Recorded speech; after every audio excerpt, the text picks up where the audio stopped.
What traumatized you as a kid with unrestricted internet access? When I was a kid, I was obsessed with horses. There was this website I used to visit that was for people who loved horses. One time I made the mistake of typing .com instead of .net. Horselovers.com was people who really, really loved horses. Scarred for life. I went on 4chan when I was like 13 and clicked a link to a live stream where a dude shot himself through the mouth with a crossbow using his feet to pull the trigger. He survived the first few minutes. Never went back on that site again. That's when I learned I wasn't an edgelord. Omegle, in my early teens with my cousin, we came across someone who looked like they had hung themselves on camera. Still talk about it to this day.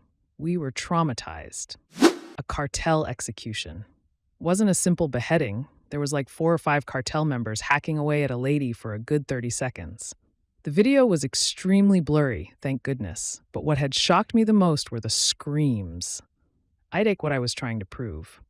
The pro-Anna and pro-Mia sites of the mid-noughties. It's short for pro-anorexia and pro-bulimia. It was various sites where young girls who were very sick with either disorder would group together, encourage each other to stay sick, share thinspiration, and share meal plans that could have been as low as 100 calories a day. The thinspiration shocked me so much because it was so much worse than just praising Victoria's Secret models. Some of the pictures showed girls that were so emaciated that I'm convinced it had to have been fake photoshopped, because I don't understand how you can be alive and look like that. The scary thing is that it was seen as encouragement or the dream. They'd talk about Anna and Mia like they were goddesses. I found it because I had a friend who suffered with EDs, and I saw her casually throwing around the terms on Bebo, early days of social media. I know it's not a competition, but it was so much worse than anything I've seen on Instagram. I think it got away with so much worse because it completely flew under the radar. Now, if you try to Google either term, the first few pages of results are helplines and informative articles about the dangers of it, etc. Back in the day, the actual content was the first result, which is how I found it. Ogrish had so many f***ed up videos. But the one that sticks out to me most on that site, they had this guy that had taken a child hostage in an airport somewhere in Europe. He's sitting Indian style on the ground, holding the child with a knife to its neck. You can't see the man's other arm. Soon, the police arrive and attempt to persuade him into letting the kid go, while trying to also get a shot at him without harming the kid. After quite a while, the kid starts letting out blood-curdling screams.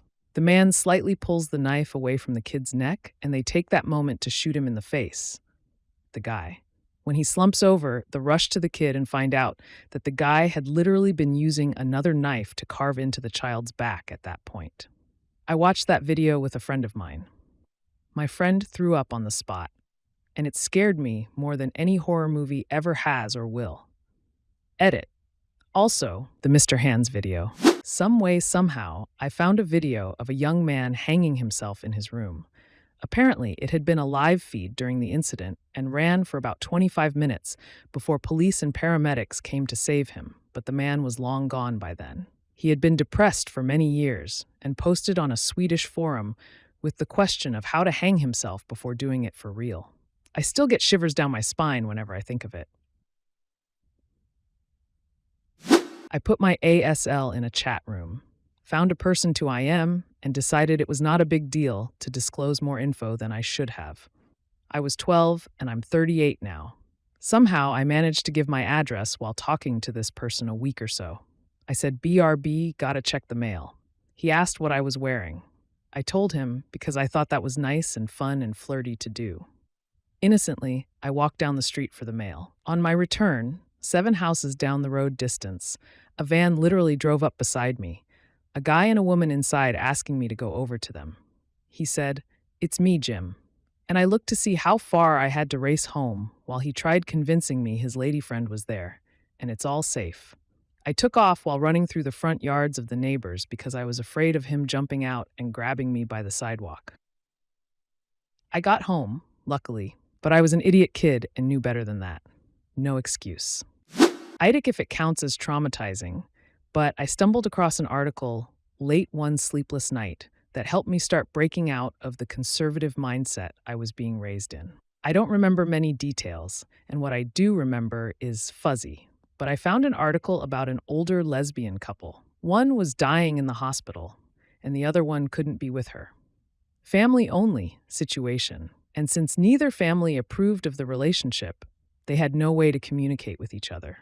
They'd been together for decades, but because marriage equality wasn't a thing at the time, there was no legal way to be together during that time. I don't remember if it was 4chan or early Reddit, but there was a thread called 50/50. Column 1 was description 1, column 2 was description 2, along with a link to the clip, no preview. Okay, some of the choices were harmless, like a basket of kittens or a basket of puppies, kittens screaming or kittens purring. Seems cute, right? Then there'd be options like guy pole vaults or guy gets impaled while pole vaulting. Okay, getting serious. And then, my last 50/50 ever, why I never went back to it. Watermelon getting smashed by sledgehammer or girl gets head ran over by train. I wasn't prepared for that. I thought surely there's no way. It's definitely the watermelon. I was still in middle school, man. I remember seeing the charred remains of U.S. contractors hanging from that bridge in Fallujah. When it happened, it was all over the news and newspapers. Very graphic and disturbing images. I wasn't bothered by it then as a kid, but at least a decade later, it hit different. I think I was better able to understand the entire enormity of each individual's life and what their last moments may have been like. I wonder how the media would handle that kind of imagery now. There's been more of a push to protect our sanity in terms of overly graphic images and how easily it is to stumble across content like that.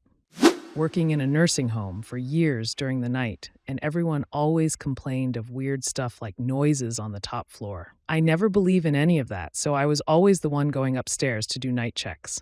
One night, I was changing a resident on that floor with a colleague, and my colleague complained he heard something like people walking.